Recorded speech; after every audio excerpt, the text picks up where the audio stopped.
minasyaitonir rajim. Bismillahirrahmanirrahim. Nawaitu ta'allumal ilmi ibtigha'i mardatillah wa idalatil jahli an nafsi wa sairil juhal wa ibqa'il islam wa ihya'id din wa syukri ala ni'matil aqli wa sihatil badan wal afiyah bi rahmatika ya arhamar rahimin. Allahumma fahimni ilma syari'ah wa tariqah wal haqiqah wastamilni biha bihaqqi sayyidina Muhammadin wa ala alihi wa sahbihi ajma'in. Allahumma salli ala sayyidina Muhammadin nabiyil habibil mahbub syafil ilali mufarrizil kurub wa ala alihi wa sahbihi wa sallim walhamdulillahi rabbil alamin. Bismillah, alhamdulillah, wa la hawla wa la quwata illa billah, amma ba'du. Hadratal Mukarram, guru kita bersama yang alhamdulillah sudah berada di tengah-tengah kita, Al-Habib Jufri, dan juga keluarga besar beserta rombongan, juga yang sama-sama kita hormati guru kita yang mulia Al-Habib Husain yang saat ini sedang dalam perjalanan. Kita doakan mudah-mudahan para barisan guru kita senantiasa berada dalam lindungan Allah Subhanahu wa taala. Wabil khusus yang saya hormati selaku Sohibul Wilayah Ketua RT 2 sekaligus tuan rumah yang terhormat Babeh Ucup beserta keluarga besar yang pada malam hari ini sebagaimana rutinitas kita pembacaan Rotibul Athos, yang bersamaan dengan itu beliau menghususkan doa untuk almarhum almarhumah keluarga beliau, bilkhusus orang tua beliau yang saat ini kita sama-sama sudah menghaulinya tadi. Mudah-mudahan atas apa yang sudah tadi kita baca, Allah jadikan sebagai ampunan atas segala kesalahan. Allah jadikan ahli kubur di dalam kuburnya rahmatan wal maghfiratan yang luas, sehingga mendapatkan ridhonya Allah Subhanahu wa taala. Juga bil khusus guru kita bersama yang alhamdulillah hadir saat ini bersama-sama Kang Ustadz Sirajuddin dan juga santri. Bil khusus guru kita Ustadz Dabi Sofyan, juga tak lupa selaku ketua DKM Musola Baitul Faizin Kang Ustadz Fitriyadi beserta jajaran, juga yang alhamdulillah hadir bersama kita yakni selaku Sahibul Majlis Darul Mijan yang dengan password jangan lupa like, komen dan subscribe, yang terhormat Bapak Budi dan juga jajaran, yang semuanya para hadirin yang hadir pada malam hari ini yang tak dapat saya sebut satu persatu namanya, namun Pak insyaallah tidak mengurangi rasa hormat dan takdim saya kepada bapak-bapak sekalian. Terlebih juga yang saya hormati selaku pengatur acara yang alhamdulillah saat ini saya diberikan kesempatan yang luar biasa, kesempatan yang mulia dapat berbicara di hadapan guru kita bersama guru saya yang mulia Al-Habib Ja'far dan juga Pak Al-Habib Husain, yang tiada lain ini adalah bukan untuk kita menunjukkan sebuah apa yang sudah kita kaji, melainkan kita berharap doa daripada zuriat-zuriat Rasul, mudah-mudahan kita senantiasa mendapatkan syafaatul uzmanya nanti ila yaumil qiyamah. Jadi alhamdulillah malam ini kita duduk bersama dengan Habib, dengan para zuriat Rasul yang jauh-jauh dari Semanan datang ke tempat kita, dengan kita ucapkan ahlan wa sahlan bihudurikum, terima kasih banyak, beginilah keadaan dan kondisi tempat kami. Namun meskipun begitu Habib, kami mohon doa. Jadi setiap malam Selasa kami adakan pengajian safari Rotibul Athos Kami mohon doa mudah-mudahan ini Habib keluarga kami di Majlis Safari Ratibul Atos Allah berikan keistiqomahan setiap malam Selasa. Iya, saya ngopenan speaker ya. Ketuanya aja anu bogana mah. Setiap malam Selasa dan juga setiap malam Jumat di musola Habib. Hari malam Kamis mah jarang-jarang iya sebenarnya mah. Doain Habib ya, mudah-mudahan kami istiqomah ini. Kami pengen belajar dari mulai alif-alifan, dari mulai tata cara sholat dan yang lain-lain. Mudah-mudahan kami Allah berikan keleluasan dalam diri kami, dalam hati kami kecintaan terhadap ajaran-ajaran baginda Rasul sallallahu alaihi wasallam.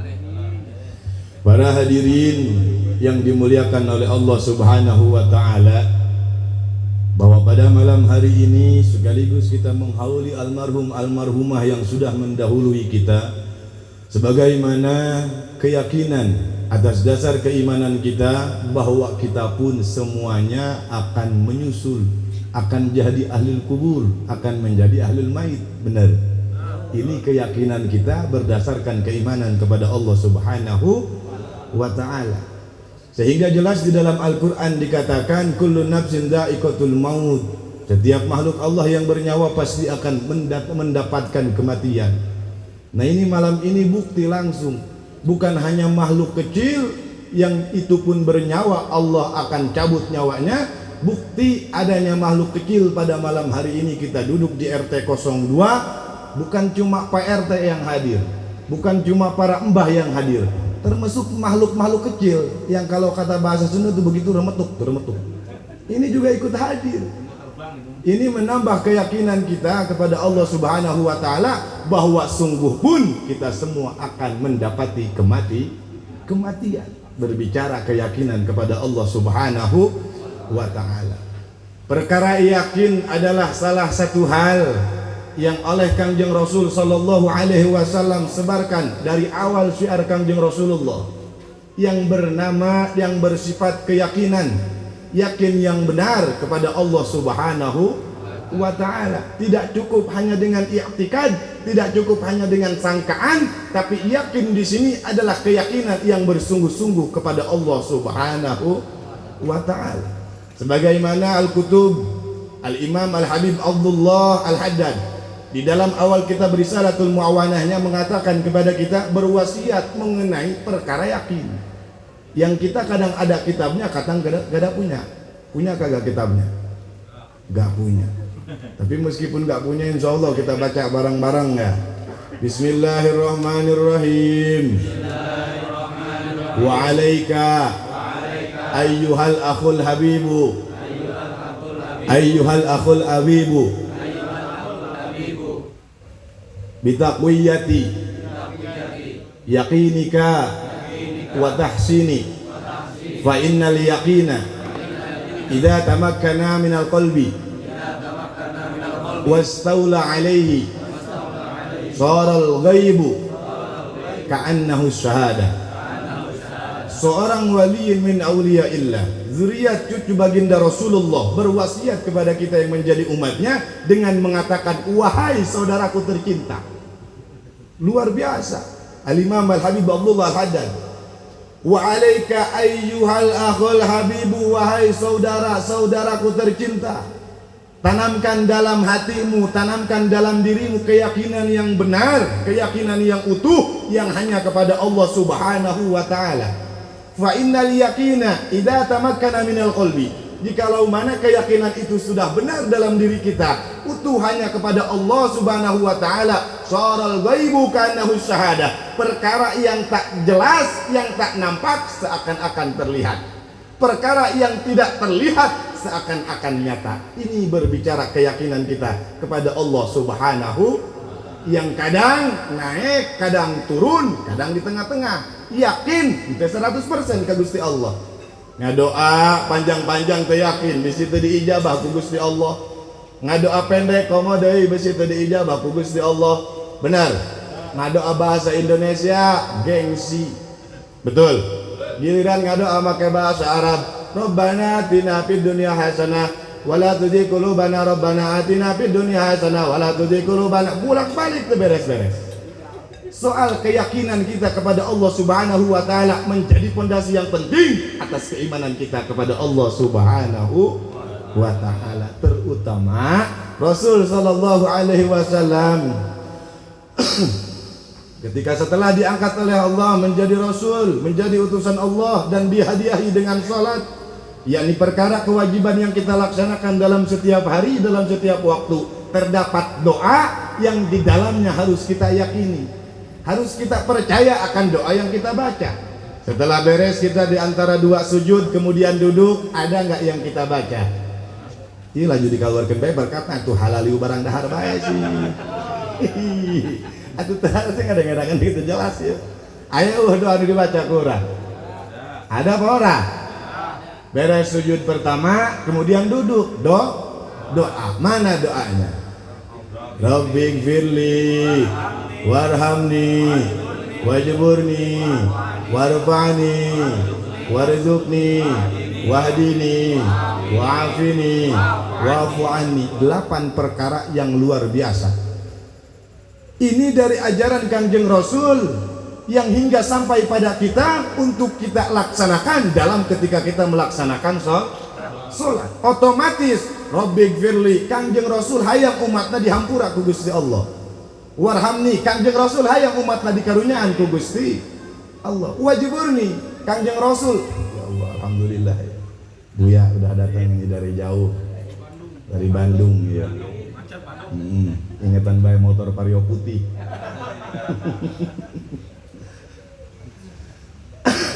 Ajaran-ajaran baginda Rasul sallallahu alaihi wasallam yang sampai kepada kita. Benar. Ini yang harus kita baca. Rabbighfirli, ya Allah, berikan kami ampunanmu. Rabbighfirli warhamni, dan berikan kami kasih sayangmu. Ini yang perlu kita yakini. Karena kadang-kadang kita tidak yakin Allah itu maha penyayang, Allah itu maha pengasih. Ya orang jelma Islam kadang-kadang tak yakin, sehingga loba golongan umat Kangjeng Rasul nu dilahirkan dalam keadaan iman, tapi dalam kehidupan kufur, murtad, keluar dari agama Islam sabab akidah anu digoyahkeun.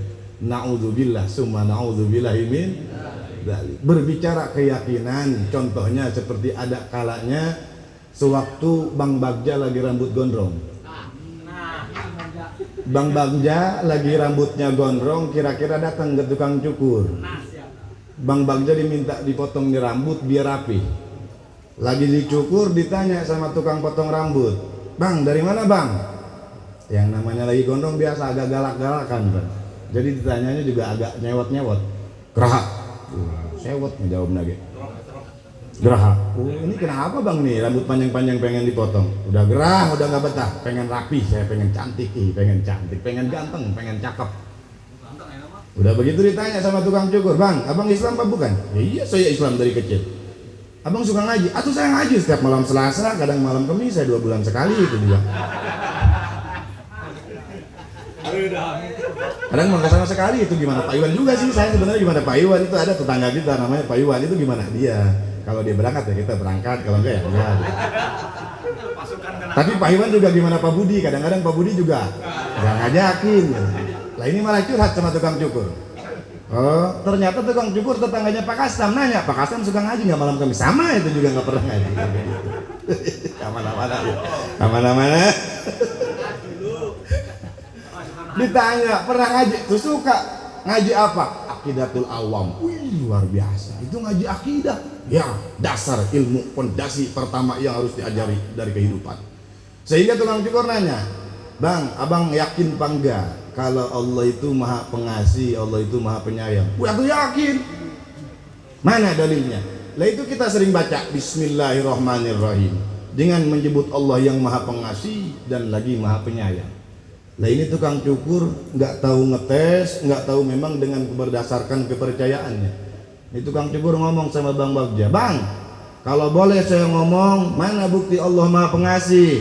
Banyak kok itu orang miskin, banyak orang itu telantar, banyak orang itu sengsara. Katanya Allah maha pengasih, tapi kunaon nih jelema kalau kesusah-susah kene bae hidupna."